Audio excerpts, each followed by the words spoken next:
আসসালামু আলাইকুম প্রিয় দর্শক সবাই কেমন আছেন? চলে আসলাম এই মুহূর্তে আরও একটি গুরুত্বপূর্ণ আবহাওয়ার খবর নিয়ে। আজ 12 আগস্ট সোমবার আজ রাতে বাংলাদেশ এবং পশ্চিমবঙ্গের বেশ কিছু এলাকায় দেখা যাচ্ছে প্রচণ্ড বজ্রবিদ্যুৎ সহ ঝড় বৃষ্টি। আগামীকাল 13 আগস্ট মঙ্গলবার কেমন থাকতে পারে বাংলাদেশ এবং ভারতের পশ্চিমবঙ্গ সহ আসাম, ত্রিপুরা, মেঘালয়ের আবহাওয়া? বাংলাদেশের 64 জেলার মধ্যে কোন কোন জেলাগুলোর উপর ভারী থেকে অতি ভারী বৃষ্টিপাতের সতর্কতা রয়েছে, কি জানাচ্ছে আবহাওয়ার ইউরোপিয়ান মডেলগুলো, সম্পূর্ণ বিস্তারিতভাবে আপনাদেরকে জানিয়ে দেওয়া হবে এই ভিডিওটির মাধ্যমে। তো জানতে হলে ভিডিওটি শেষ পর্যন্ত দেখবেন, ভালো লাগলে একটি লাইক করবেন আর সবার আগে এই গুরুত্বপূর্ণ আবহাওয়ার খবর পেতে চ্যানেলটি সাবস্ক্রাইব করে পাশের বেল বাটনে ক্লিক করে রাখবেন। আর ভিডিওটি আপনি কোন জেলা থেকে সরাসরি লাইভ দেখছেন কমেন্ট করে জানিয়ে দিন। ইতিমধ্যে আমরা সরাসরি আপনাদেরকে অপগ্রহ মূলত স্যাটেলাইট ইমেজের উপর নিয়ে আসলাম। স্যাটেলাইট ইমেজের উপর বাংলাদেশের যে মানচিত্র রয়েছে এখানে দেখুন ব্যাপক আকারে বজ্রগর্ভ মেঘ তৈরি হচ্ছে। বিশেষ করে বাংলাদেশের যে একদম উত্তর পূর্ব অঞ্চলে যে ঢাকা বিভাগের পূর্ব দিকে এখানে বেশ কিছু এলাকায় আগরতলা, কাপাসিয়া, ঢাকা বিভাগের পশ্চিমে নরসিংদী, হোমনা, ব্রাহ্মণবাড়িয়া সহ সবটুকু এলাকায় প্রচণ্ড ভারী মেঘ কিন্তু জমা হয়ে গেছে। এখানে ব্রাহ্মণবাড়িয়ার দিকে প্রচণ্ড বজ্র বিদ্যুৎ সহ বৃষ্টিপাত হচ্ছে। এই যে এখানে পরবর্তীতে সেই বৃষ্টির মেঘগুলা ধীরে ধীরে পূর্ব দিকে অগ্রসর হয়ে আগরতলা থেকে শুরু করে আশেপাশে এখানে বেশ কিছু এলাকায় বজ্র বিদ্যুৎ সহ বৃষ্টিপাত ঘটাতে পারে। তো দেখুন আপনারা এখানে যদি আপনাদের গ্রাম যদি এখানে থাকে অবশ্যই আমাদেরকে কমেন্টস করে জানাবেন বৃষ্টিপাত হলো কিনা, কি পরিমাণ বৃষ্টিপাত হলো। আর এদিকে ঢাকা বিভাগ থেকে শুরু করে এখানে দেখুন ঢাকার দক্ষিণ অঞ্চল এখানে মুন্সিগঞ্জ, নারায়ণগঞ্জ, হোমনা, দোহার এবং এখানে শিবচর, তারপর মকসুদপুর, এদিকে ফরিদপুর সবটুকু এলাকায় আকাশ প্রচণ্ড মেঘাচ্ছন্ন। আপাতত বৃষ্টির মাত্রা কিছুটা কম রয়েছে, আকাশ মেঘাচ্ছন্ন অবস্থায় থাকছে। এবং রাতে সাতক্ষীরা থেকে শুরু করে খুলনা, যশোর, লোহাগাড়া, এদিকে বরিশাল বিভাগে পিরোজপুর, বরিশাল, ঝালকাঠি, পটুয়াখালী, নোয়াখালী, এদিকে সন্দ্বীপ, হাতিয়ার দিকে এবং এখানে বাগেরহাট এবং শিবনগর, সুন্দরবন, সাতক্ষীরা, এখানে যশোর, তারপরে এদিকে দেখুন লোহাগাড়া সবটুকু এলাকায় আকাশ প্রচণ্ড মেঘাচ্ছন্ন থাকতে পারে। এখানে সামান্য দু অঞ্চলে কিছুটা বিক্ষিপ্ত বৃষ্টিপাত থাকতে পারে। এছাড়া এদিকে রাজশাহী বিভাগের কাছাকাছি অনেক স্থানে বৃষ্টিপাত দেখা যাচ্ছে। সাথে এদিকে দুর্গাপুর থেকে শুরু করে বর্ধমান, কাতুয়া, শান্তিপুর, চন্দ্রনগর, আরামবাগ, কলকাতা, দক্ষিণ 24 পরগনা, উত্তর 24 পরগনা, নদিয়া, পূর্ব মেদিনীপুর, পশ্চিম মেদিনীপুর, ঝাড়গ্রাম, তারপরে এদিকে ঝাড়খণ্ড এবং দেখুন এখানে সবটুকু এলাকায় আকাশ প্রচণ্ড মেঘাচ্ছন্ন। এখানে কোন কোন জেলায় বৃষ্টিপাত থাকছে আমরা একটু সরাসরি আপনাদেরকে রাডার ইমেজের গিয়ে দেখিয়ে দিচ্ছি। যে বৃষ্টিবাহী রাডার ইমেজের মধ্যে এখানে দেখুন বাংলার বেশ কিছু এলাকায় ব্যাপক বৃষ্টির মেঘ কিন্তু দেখা যাচ্ছে। ইতিমধ্যে বেশ কিছু এলাকায় বিকেল থেকে মূলত সন্ধ্যা এবং রাতে বৃষ্টিপাত হতে দেখা যাচ্ছে বেশ কিছু অঞ্চল জুড়ে। দেখুন ঢাকা বিভাগের অনেক স্থানে বৃষ্টির মেঘ কিন্তু রয়েছে। এদিকে ঠিক পূর্ব দিকের অনেক স্থান, আগরতলা সহ এদিকে দেখুন এই সবগুলো কিন্তু বৃষ্টির মেঘ, এখানে কিন্তু ভারী বৃষ্টিপাত ঘটাতে পারে। এবং রাতে এদিকে হোমনা থেকে শুরু করে যে আশেপাশে অনেক এলাকায় বৃষ্টির মেঘ কিন্তু রয়েছে। এখানে অনেক এলাকায় কিন্তু বৃষ্টিপাত ঘটিয়েছে। কুমিল্লার দিকেও, ব্রাহ্মণপাড়া সহ এখানে অনেক এলাকায় বৃষ্টিপাতের সম্ভাবনা কিন্তু রয়েছে রাতেও। এবং এদিকে দেখুন বালিয়াকান্দি সহ পাঙ্গাসা এবং শিবালয়, আলমডাঙ্গা, এদিকে মেহেরপুর, দামোহদা, মাগুড়া, এখানে অনেক এলাকায় বৃষ্টির মেঘ কিন্তু দেখা যাচ্ছে। এবং রাজশাহী বিভাগের বেশ কিছু এলাকায় বৃষ্টির মেঘ রয়েছে। মোহনপুর, পুটিয়া এবং সিংড়া, এখানে বিকেল নাগাদ অনেক এলাকায় মাঝারি থেকে ভারী বৃষ্টিপাত হতে দেখা গেছে। এবং এদিকে পশ্চিমবঙ্গের অনেক এলাকায় মাঝারি থেকে ভারী বৃষ্টিপাত কিন্তু দেখা গিয়েছে। তো ইতিমধ্যে বেশ কিছু এলাকায় আকাশ প্রচণ্ড মেঘাচ্ছন্ন অবস্থায় থাকছে। তো আগামীকাল 13 আগস্ট মঙ্গলবার কোন কোন জেলাগুলোর উপর বৃষ্টিপাতের সতর্কতা রয়েছে তা সম্পূর্ণ আমরা আপনাদেরকে দেখিয়ে দিচ্ছি। আমরা সরাসরি আপনাদেরকে আবহাওয়ার ইউরোপিয়ান বৃষ্টিবাহী মোডে নিয়ে যাচ্ছি। তো দেখি এখানে আগামীকাল মঙ্গলবার 13 আগস্টের যে আপডেটে সর্বপ্রথম যে বৃষ্টিপাতের আবার দেখতে পাচ্ছি পশ্চিমবঙ্গের দিকে একদম এই যে দক্ষিণের উপকূলীয় অঞ্চলের দিকে হালদিয়া এবং এদিকে হালদিবাড়ি, গঙ্গাসাগর, তারপর এখানে দক্ষিণ 24 পরগনা এলাকা এবং বারুইপুর, কলকাতা এবং দেখুন জিয়ানগর, মাজিলপুর, গোসাবা এই এলাকার দিকে, তারপর দিকে উত্তর 24 পরগনার দিকে রয়েছে, তারপর এখানে রয়েছে বাদুরাই এই অঞ্চলে, হাবড়ার দিকে এবং দেখুন আরও আশেপাশে অনেক এলাকায় বৃষ্টিপাতের সম্ভাবনা রয়েছে। প্রচণ্ড বজ্র বিদ্যুৎ সহ বৃষ্টিপাতের সম্ভাবনা রয়েছে। এবং আরেকটু ল্যাপ ট্রেক করলে দেখতে পাচ্ছি ঠিক মঙ্গলবার 13 আগস্টের আপডেটে বরিশাল বিভাগের কিছু কিছু অংশে এবং ঢাকা বিভাগেরও কিছু কিছু অংশে এবং খুলনা বিভাগেরও কিছু কিছু স্থান জুড়ে বজ্র বিদ্যুৎ সহ বৃষ্টিপাত থাকার সম্ভাবনা রয়েছে। উত্তরাঞ্চলে আপাতত কম হলেও দু এক এলাকায় বিক্ষিপ্ত, মূলত মধ্য এবং দক্ষিণের এই যে খুলনা বিভাগের দক্ষিণের বেশ কিছু এলাকায় বৃষ্টিপাতের সম্ভাবনা থাকছে।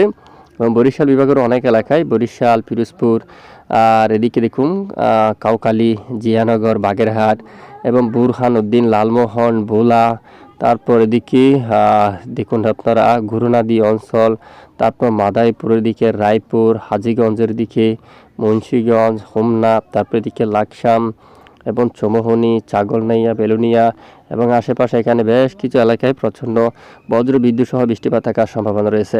আর এদিকে বাংলাদেশের একদম পূর্ব দিকের পাহাড়ি এলাকায় থানচির দিকে চকরিয়া, থানচি, দেখুন এখানে রঙ্গাছড়ি, রাজস্থলী, বিলাইছড়ি, রাঙ্গামাটি এবং লংগুদু, কাকড়াছড়ি, দিঘিনালায় এখানে অনেক এলাকায় প্রচণ্ড বজ্র বিদ্যুৎ সহ বৃষ্টিপাতের সম্ভাবনা রয়েছে মূলত মঙ্গলবার 13ই আগস্ট নাগাদ। মূলত 13ই আগস্ট মঙ্গলবার নাগাদ দেশেরও অনেক এলাকায় বৃষ্টিপাতের আভাস কিন্তু উঠে আসছে। এবং এরপরে বুধবার 14 আগস্টের যে আপডেট রয়েছে সে অনুযায়ী আমরা একটু দেখি দক্ষিণ উপকূলীয় বেশ কিছু এলাকায়, খুলনা বিভাগের দক্ষিণাংশে আর এদিকে বরিশাল বিভাগের দক্ষিণাংশে মঠবাড়িয়া থেকে শুরু করে পিরোজপুর, শিবনগর, কলাপাড়া সহ সুন্দরবন এদিকে বৃষ্টিপাতের সম্ভাবনা রয়েছে। পাশাপাশি চট্টগ্রাম বিভাগের এখানে বেশ কিছু এলাকা জুড়ে ফটিকছড়ি উপজেলা, হাটহাজারী, মানিকছড়ি, লংগদু, খাগড়াছড়ি, দিঘিনালা অঞ্চল, এদিকে দেখুন মগেয়া, বাহারি, তারপর এদিকে লংগদু সহ বিলাইছড়ি, এখানে রাজস্থলী, রাঙ্গামাটি, রঙ্গাছড়ি, এখানে সাতকানিয়া, চকরিয়া, কুতুবদিয়া, তানচি এই এলাকার দিকে প্রচণ্ড বজ্র বিদ্যুৎ সহ বৃষ্টিপাতের সম্ভাবনা কিন্তু দেখা যাচ্ছে। তো এরপরে 14 আগস্ট নাগাদ মায়ানমার অঞ্চলে ভারী বৃষ্টিপাত থাকতে পারে। দেখুন এখানে মায়ানমার সবটুকু এলাকায় ব্যাপক আকারে মাঝারি থেকে ভারী বৃষ্টিপাত থাকতে পারে। এছাড়া পশ্চিমবঙ্গের এদিকেও কিন্তু বৃষ্টিপাত থাকতে পারে মাঝারি থেকে ভারী, আরামবাগের দিকে দেখুন। এছাড়া বাকি এলাকায় এই যে মাঝামাঝি এখানে বাকি এলাকায় মেঘের আনাগোনা থাকতে পারে, বেশিরভাগ সময় বৃষ্টির মাত্রা কম থাকতে পারে। দেখুন এখানে সবটুকু এলাকায় এদিকে মেঘের আনাগোনা থাকতে পারে, আপাতত বৃষ্টির মাত্রা অনেকটাই কম থাকবে। এরপরে 15 তারিখ নাগাদ বৃষ্টিপাতের সম্ভাবনা, বিশেষ করে দেশের পশ্চিম দিকের জেলাগুলোর পর খুলনা বিভাগের বেশিরভাগ এলাকায় বৃষ্টিপাত থাকতে পারে মূলত বৃহস্পতিবার 15 আগস্ট যশোর সহ শাইলকুপা সহ মেহেরপুর দিকে এবং এদিকে কটসপুর এই এলাকার দিকে, মাগুরার দিকে, আলমডাঙ্গার দিকে, দামোহদার দিকে এখানে সবটুকু এলাকায় বৃষ্টিপাতের সম্ভাবনা রয়েছে। যশোর এখানে, তারপরে এখানে বাঙ্গাউন এই এলাকায়, হাবড়া, সাতক্ষীরা, শিবনগর, এখানে শ্রীকান্তাপুর, দেখুন সুন্দরবন সহ এবং পশ্চিমবঙ্গ ভারতের পশ্চিমবঙ্গের এদিকে হাবড়া, তারপর কারদা এবং চন্দননগরের দিকে, চাকদা অঞ্চল, পান্ডুয়া এবং শান্তিপুর এবং কৃষ্ণনগর এই সবটুকু এলাকা জুড়ে বৃষ্টিপাতের সম্ভাবনা, আরামবাগ সহ এখানে ভারী বৃষ্টিপাত থাকার সম্ভাবনা কিন্তু রয়েছে।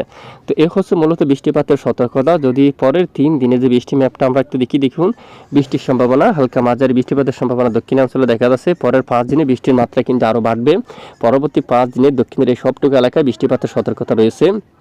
কলকাতা সহ কোলাঘাট, আরামবাগ, চন্দননগর সহ শান্তিপুর পরের 5 দিনে মূলত আজ 13 আগস্ট, মূলত 13 আগস্ট থেকে পরবর্তী 5 দিনে এই সমস্ত এলাকায় বৃষ্টিপাতের সম্ভাবনা রয়েছে মাঝারি থেকে ভারী, শিবনগর, সাতক্ষীরা সহ আর খুলনা বিভাগের দক্ষিণের বেশিরভাগ অঞ্চলে পরবর্তী 5 দিনে বৃষ্টিপাতের সম্ভাবনা মাঝারি থেকে ভারী, পিরোজপুর, মঠবাড়িয়া, খলাপাড়া, লালমোহন, বরিশাল, মতিরহাট এই সবটুকু এলাকায় মাঝারি থেকে ভারী বৃষ্টিপাত থাকতে পারে পরবর্তী 5 দিনের মধ্যে। চৌমুহনী এদিকে এবং পরের 5 দিনে মানিকছড়ি, কাকড়াছড়ির দিকে বৃষ্টিপাত থাকতে পারে, রাঙ্গামাটির কাছাকাছি এখানে হাটহাজারী, ফটিকছড়ি উপজেলা এখানে রাজস্থলী, বিলাইছড়ি এবং সাতকানিয়া উপকূলীয় অঞ্চলে বৃষ্টির মাত্রা কিছুটা কম থাকতে পারে, একটু মাঝামাঝি এখানে বৃষ্টির সম্ভাবনা একটু বেশি থাকছে পরবর্তী 5 দিনের মধ্যে।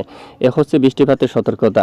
এবার আমরা একটু দেখে নেব বঙ্গোপসাগর কেমন থাকতে পারে জেলেদের জন্য। তো আমরা যদি দেখি আজ মঙ্গলবার 13 আগস্ট সমুদ্র অঞ্চল দেখা যাক। এখানে দেখুন তেমন উত্তাল কিন্তু নেই, একদম স্বাভাবিক আকারে রয়েছে। আগামীকাল মঙ্গলবার 13 আগস্ট যদি আমরা একটু দেখুন জেলেরা সমুদ্রতে মাছ ধরতে পারবে, কোনো ধরনের বাধা নেই, তেমন যে ভয়াবহ পরিবেশ কিন্তু দেখা যাচ্ছে না। তবে বৃষ্টিপাত থাকতে পারে, তেমন ধমকা ঝড় বাতাস কিন্তু দেখা যাচ্ছে না। ইতিমধ্যে নিম্নচাপ, ঘূর্ণাবর্ত, লঘুচাপ কিছু নেই, বঙ্গোপসাগর নিরাপদ কিন্তু রয়েছে। তারপর বুধবার এই যে ইউরোপিয়ান মডেল থেকে আমরা দেখতে পাচ্ছি বুধবার 14 আগস্ট নাগাদ যে স্বাভাবিক আকার রয়েছে সমুদ্র অঞ্চলের আবহাওয়া, উপকূলীয় অঞ্চলে 35 কিলোমিটার বেগে ঝড়ো বাতাস থাকতে পারে, যা স্বাভাবিক, তেমন ক্ষতি হবে না জেলে ভাইদের জন্য। আর এরপরে বৃহস্পতিবার 15 আগস্ট যদি দেখি স্বাভাবিক কিছুটা বাতাস রয়েছে, বিশেষ করে যে ভারতের কাছাকাছি সমুদ্র অঞ্চল এখানে প্রায় ঘন্টায় 46 কিলোমিটার পর্যন্ত। বাংলাদেশের উপর স্বাভাবিক আকারে বাতাসের গতিমাত্রা থাকতে পারে, তেমন কিন্তু বেশি না। তো এরপরে তাপমাত্রা কেমন থাকবে, তাপমাত্রা যে আপডেট রয়েছে 13 আগস্ট নাগাদ আমরা একটু দেখি। তাপমাত্রা বেশিরভাগ এলাকায় ঢাকা বিভাগে 32 বা 33 যেতে পারে, ময়মনসিংহতে 31, সিলেটের উপর 30, কালাই এবং রংপুরে 31 এরকম তাপমাত্রা। আর মেহেরপুর সহ খুলনা, বরিশাল দেখুন সবটুকু 30, চট্টগ্রাম 29 অথবা 30 এরকম তাপমাত্রা। পশ্চিমবঙ্গের সবটুকু এলাকায় 31, 32 এরকম তাপমাত্রা থাকার সম্ভাবনা কিন্তু দেখা যাচ্ছে। আইএমডি আবহাওয়া অধিদপ্তর থেকে কি লেটেস্ট আপডেট তুলে ধরছে। ইতিমধ্যে দেখি বেশ কিছু এলাকার জন্য বৃষ্টিপাতের সতর্কতা দিল আইএমডি আবহাওয়া অধিদপ্তর। পশ্চিম ভারতের পশ্চিমবঙ্গের বর্ধমান, শান্তিপুর, চন্দ্রনগর, আরামবাগ এদিকে বজ্র বৃষ্টিপাত থাকতে পারে। বাঁকুড়ার দিকে বজ্র বিদ্যুৎ সহ বৃষ্টিপাত থাকতে পারে। এছাড়া খড়গপুর সহ চাকুলিয়া এদিকে প্রচণ্ড বজ্র বিদ্যুৎ সহ বৃষ্টিপাত থাকতে পারে। বাকি এলাকায় আকাশ প্রচণ্ড মেঘাচ্ছন্ন, সাথে হালকা বৃষ্টিপাত থাকতে পারে এরকম। এছাড়া এদিকে নালহাটের দিকে বজ্র বৃষ্টি, শিউরির উত্তর দিকে এদিকে দেখুন বজ্র সহ বৃষ্টিপাত থাকতে পারে। আসানসোলের অনেক স্থানে এখানে বজ্র সহ বৃষ্টিপাত থাকার সম্ভাবনা কিন্তু রয়েছে। আর উত্তরবঙ্গের দিকে বৃষ্টিপাতের সতর্কতা, হলুদ সতর্কতা রয়েছে আলিপুরদুয়ার সহ শিলিগুড়ি, দার্জিলিং, গাংটক এইসবটুকু এলাকার জন্য হলুদ সতর্কতা কিন্তু রয়েছে, বৃষ্টিপাতের আভাস। এবং এদিকে লাল সতর্কতা এবং কমলা সতর্কতাও কিন্তু রয়েছে। আগরতলার দিকে একদম লাল সতর্কতা, ভারী থেকে অতি ভারী বৃষ্টিপাতের সম্ভাবনা দেখুন আগরতলা সহ। এবং পাশাপাশি ত্রিপুরা রাজ্যের এদিকে অনেক এলাকায় কমলা সতর্কতা রয়েছে, বৃষ্টিপাতের সম্ভাবনা কিন্তু রয়েছে, মাঝারি থেকে ভারী। তো এ হচ্ছে আজকের আবহাওয়ার গুরুত্বপূর্ণ রিপোর্ট। এতক্ষণ আমাদের সঙ্গে থাকার জন্য ধন্যবাদ।